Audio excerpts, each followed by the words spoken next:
Every parent knows this. It is wonderful having kids, but sometimes you do have to get a bit creative. Did you know that 4-year-olds ask an average of 400 questions a day, and as the parent of a 4-year-old, I can tell you after about 75 questions, you do run out of answers. One parent, Julia Obst, came up with a novel way to deal with her daughter's questions. She created a blog called Lies I Tell My Daughter. She joins us now, along with psychologist and early show contributor Dr. Jennifer Hartstein. Good morning to both of you. Good morning. Julia, this is a fascinating thing you do here. I'm going to read some of these mistruths, if I may. Tell this to your daughter. We can't put your window down. It's broken.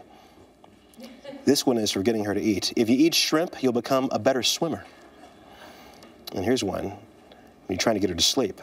If you don't get back into bed, I will call the gate guy, and he will put a gate on your door, and you will only be able to get out in the morning.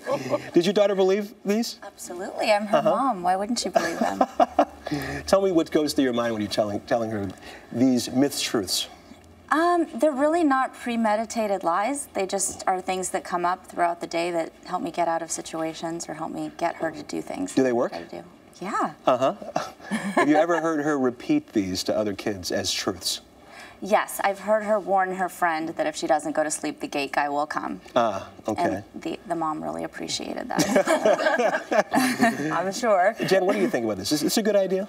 Well, you know, there's pros and cons, and I promised Julia I wouldn't yell at her, so I'm not going to yell at you. Thank you. But I think that there's pros and cons. I think that the fact is that your children do look to you to be their protector, their guide, and really instruct them. And the more mistruths we tell, the less likely they're going to be to trust you, to trust other people, because if we're starting early with that, even though they seem funny to us, your child is believing them. And so are we setting them up for not believing you later when you say to them, you know, driving and texting in the car is really dangerous, and they go, yeah, mom, whatever, because are you damaging that bond? So we have to be really careful, because when she finds that these things aren't true anymore, what's she going to do, and how's that going to impact your relationship also?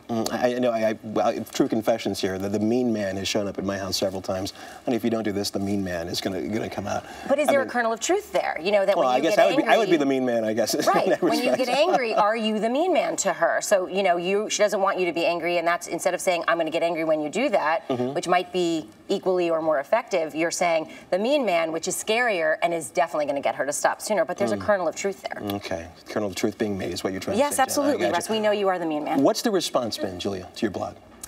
You know, the website that I write for, Hello Giggles, they have a comment section, and some parents just share their funny stories, and they say, I do the exact same thing, this is how I get through my day. And some parents write shame on you, and they don't get it, and they take it to a whole other level. Is there an age that you think this isn't going to, I'll ask this to both of you, that this, whatever your motives are here, this just isn't going to work anymore?